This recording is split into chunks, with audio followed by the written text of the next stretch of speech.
Menzies, ayer y hoy, aprendiendo del pasado. De Menzies, ayer y hoy. Marzo, junio y septiembre son 3 meses marcados por fechas de 6 golpes de Estado que hubo en la Argentina. Ahora, si uno se detiene a pensar que los únicos golpes sangrientos fueron contra 2 gobiernos peronistas, va a encontrar a lo mejor la explicación concreta de cuál es la verdad, dónde debe estar la memoria y dónde hay que buscar la justicia.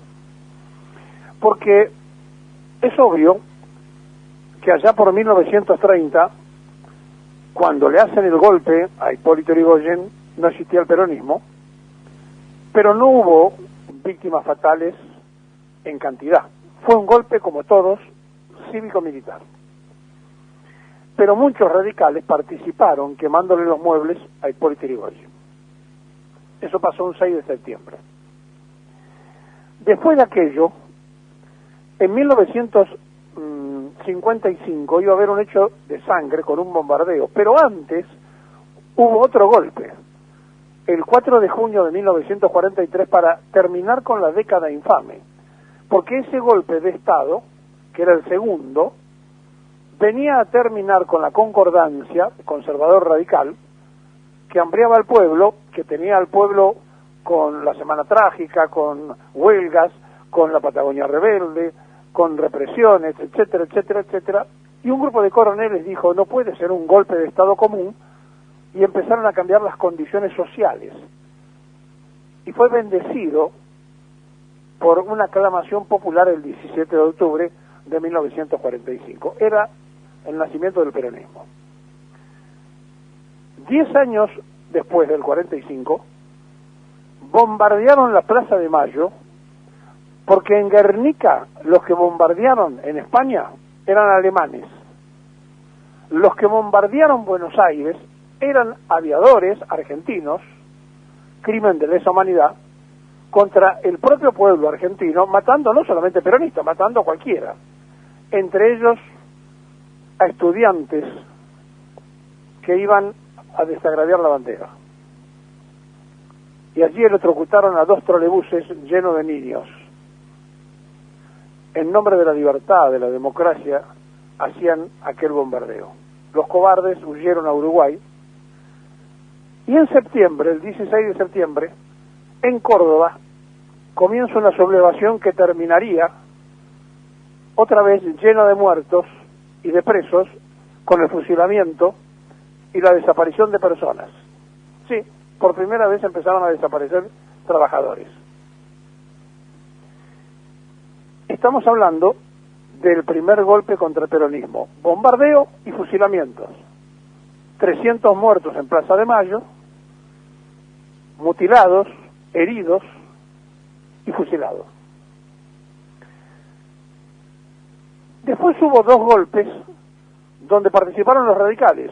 Uno, los radicales que no estaban con Frondizi apoyaron el golpe contra Frondizi. Allá en el 62, cuando había ganado el peronismo las elecciones, y los militares dijeron, no le podemos entregar al peronismo al gobierno, golpe de Estado.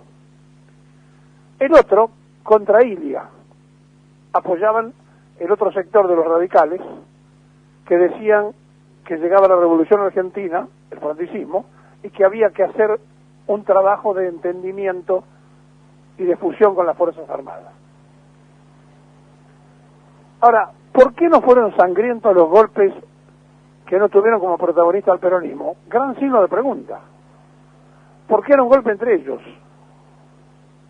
Porque siempre fueron auxiliados por esos civiles que integraron la Junta Consultiva, que fueron los comandos civiles, que participaron con intendentes, con ministros, con embajadores, que fueron gran parte de la civilidad, porque no habían podido ganar en la Unión Democrática, y entonces había que hacer golpes de Estado. No tenían los votos, buscaron las botas. Y llegamos al 76, marzo. Y otra vez se repite lo mismo.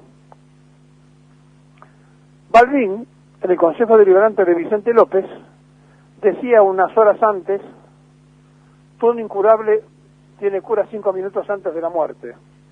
Anunciaba el golpe de Estado en el Consejo Deliberante. La Razón ponía: está todo dicho. Y todo había comenzado aquel 1 de julio, cuando María Estela Martínez de Perón decía esto como vicepresidenta de la República. Con gran dolor debo transmitir al pueblo el fallecimiento de un verdadero apóstol de la paz y la no violencia.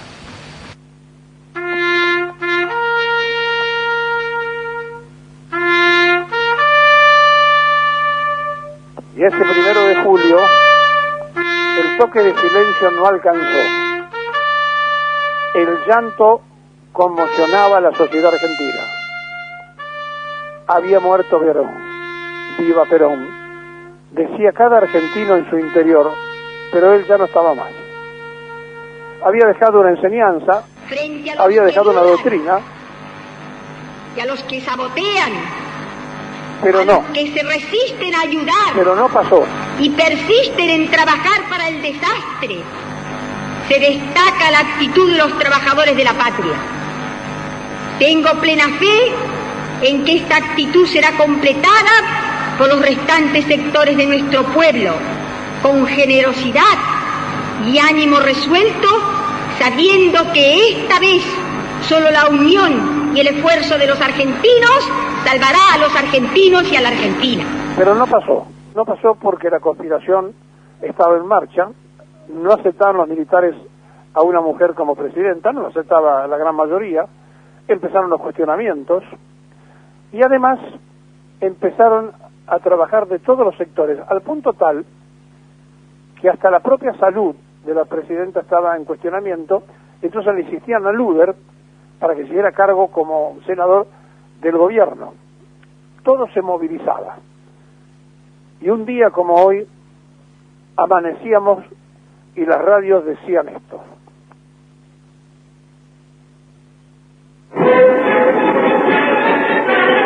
Buenas tardes, amigos. Aquí las primeras informaciones para este boletín. Buenos Aires, una junta de comandantes asumió esta madrugada el poder en la Argentina. Tanques y tropas del ejército con pertrechos de guerra ocuparon el casco céntrico de la capital federal. Según trascendidos, la expresidenta era conducida a la residencia del Metidor sobre la cordillera de los Andes, en la patagónica provincia de Neuquén, a 1.700 kilómetros de Buenos Aires. Y cada uno de nosotros, según el lugar donde estábamos, tomábamos distintas actitudes frente a un nuevo golpe de Estado.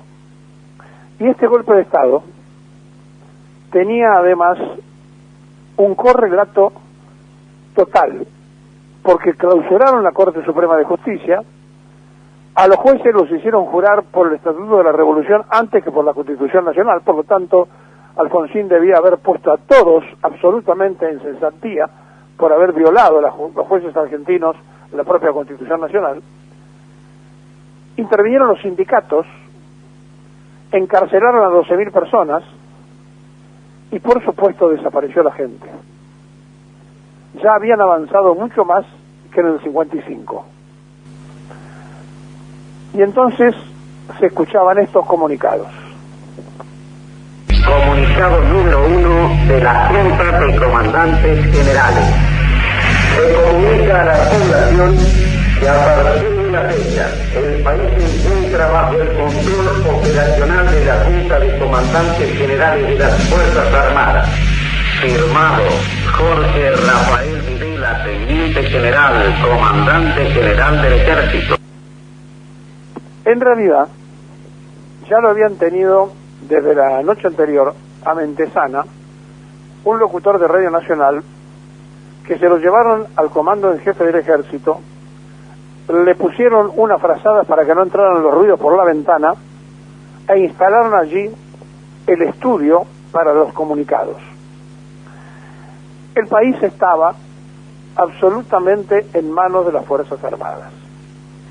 Ahora, había participado en todo esto la Embajada de Estados Unidos, había participado en todo esto Rusia, habían aparecido potencias extranjeras que en la Argentina, territorio en disputa, tenía en aquel momento y lo tiene hoy, y estaban cada uno jugando su parte. Estados Unidos se apuró para reconocer a la dictadura, fue el primer país que lo hizo, e inmediatamente después Moscú reconocía al gobierno, y hablaban del gobierno militar de la Argentina y de la dictadura de Pinochet, porque Pinochet había derrotado a un gobierno con Salvador Allende que tenía concomitancia con Moscú, y en la Argentina habían derrotado un gobierno que no era comunista, un gobierno que era peronista, de la tercera posición ideológica, que no terminaba de entender nunca Moscú. Y la verdad es que muchos de los que marchan en estos días y que se rasgaron las vestiduras durante estos 46 años, hablando de los derechos humanos, en aquellos golpes de estados estuvieron del lado de los golpistas. Sí, en el 55, sí, vieron con simpatía cuando lo voltearon la fronteriza, y también simpatía cuando lo voltearon la India, y así fueron viendo con simpatía cada una de las cosas, hasta que después les tocó a ellos. Y entonces, allí se dieron cuenta de que habían estado toda su vida en la vereda equivocada. Algunos cruzaron la calle, se pasaron a la otra vereda, otros disimularon, pero nunca lo reconocieron. Y entonces de este lado nos queda la otra pregunta: memoria, verdad y justicia. Sí, los dos golpes de los 6 sangrientos de la Argentina fueron contra el gobierno peronista. ¿Por qué? ¿Por qué? Porque era lo más representativo del pueblo, porque era la mayoría del pueblo argentino, y porque no tenía terminales internacionales, no era ni Washington ni Moscú. Y por eso entonces había que ir contra ese gobierno en cualquiera de sus instancias, porque no se olviden que si bien estaba María Estela Martínez a cargo del gobierno nacional, el pueblo había votado la fórmula Perón-Perón, pero en realidad había votado a Juan Domingo Perón. Y el golpe fue contra Perón, contra un Perón que no estaba, pero el golpe fue contra Perón, y por ende contra los peronistas.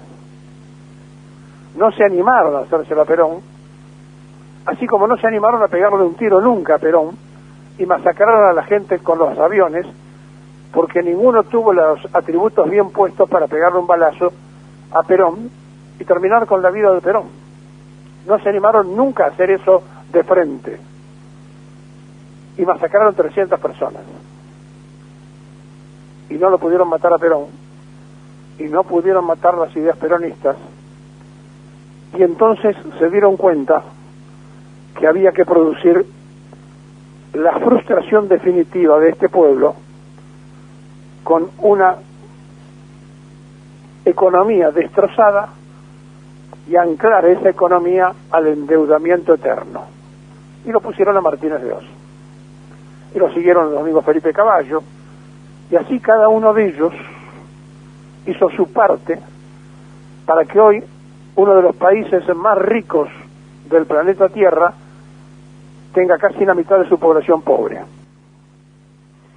Uno de los países generadores de comida para abastecer a 800 millones de personas tenga gente con hambre. Sí, un país que justamente un día como hoy de 1952 anunciaba a través del doctor Richter que tenía el desarrollo atómico de la energía nuclear, o sea, estábamos en condiciones de hacer la bomba atómica. Era una decisión política hacer la bomba, pero dijo no, energía nuclear, pero para bienes pacíficos. Lo único que teníamos que hacer era tomar la decisión política y podíamos tirar la bomba. También esto destrozaron. La Marina pro-inglesa lo primero que hizo fue ir a la isla Huemul, destrozar todo el proyecto atómico argentino. Y se reían, decían que por fusión no se podía, que había que ir por fisión a la bomba atómica. 30 años después, los científicos del mundo dijeron que cualquiera de los dos sistemas se llegaba a la explosión nuclear. Argentina lo tenía. Entonces, memoria, verdad y justicia sería reconocer y decirle al pueblo cada vez que pasa un 24 de marzo, se volteó a un gobierno peronista, se desaparecieron a compañeros peronistas, se hicieron todo el daño posible a la única fuerza que no tenía terminal en el exterior. ¿Saben qué? Se había animado a ser una patria justa, libre y soberana y a liberar parte del continente americano. Ni los yanquis, ni los ingleses, ni los franceses, ni los norteamericanos, en cualquiera de sus versiones republicanos o demócratas, ni los rusos podían permitirlo, ni permitirán, si no son ellos. Y mientras todos los días dan un parte de los muertos de Ucrania, y se olvidaron de Vietnam, y se olvidaron de las 10 guerras que tiene África en este momento que nadie habla, y se olvidaron de Irak, de Siria, y de cada destrozo que hicieron en el mundo. Mientras eso hacían los yanquis, los rusos miraban para otra parte, y mientras los rusos hacen esto, los yanquis miran para otro lado. Sí. Perón había inventado la tercera posición, claro.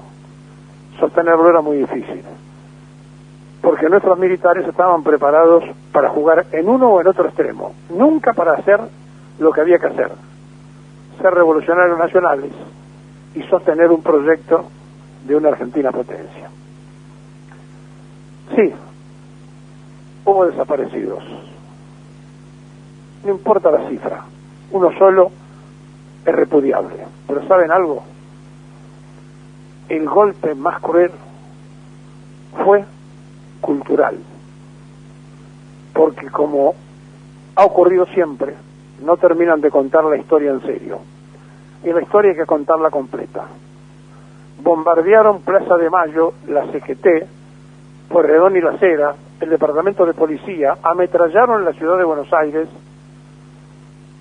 en aras de la democracia, la república y la libertad. Llegaron con manos manchadas de sangre y los recibieron con banderitas argentinas y también llenaron la Plaza de Mayo. Y gritaban libertad, libertad, libertad. Sí, como si fuera el himno nacional. Libertad, libertad, libertad. Y nosotros decimos, oído el ruido de rotas cadenas. Porque la verdad, el pueblo está encadenado, sufre, porque nunca le terminan de contar la historia como es, y cuando no se sabe cómo es la historia se repiten los errores. La Argentina es un territorio en disputa, lo fue siempre, porque es un país rico con gente empobrecida. Por si no lo sabían, empezamos a empobrecernos con Rojas y Aramburu cuando fuimos al Fondo Monetario Internacional. ¿Sabe quién nos llevó? Dos radicales, Raúl Prebisch, el padre de la idea, y Eugenio Blanco, el ministro radical de la fusiladora. Un día como hoy se repetía un golpe, el más cruento de todo, contra un gobierno peronista, por la memoria, la verdad y la justicia.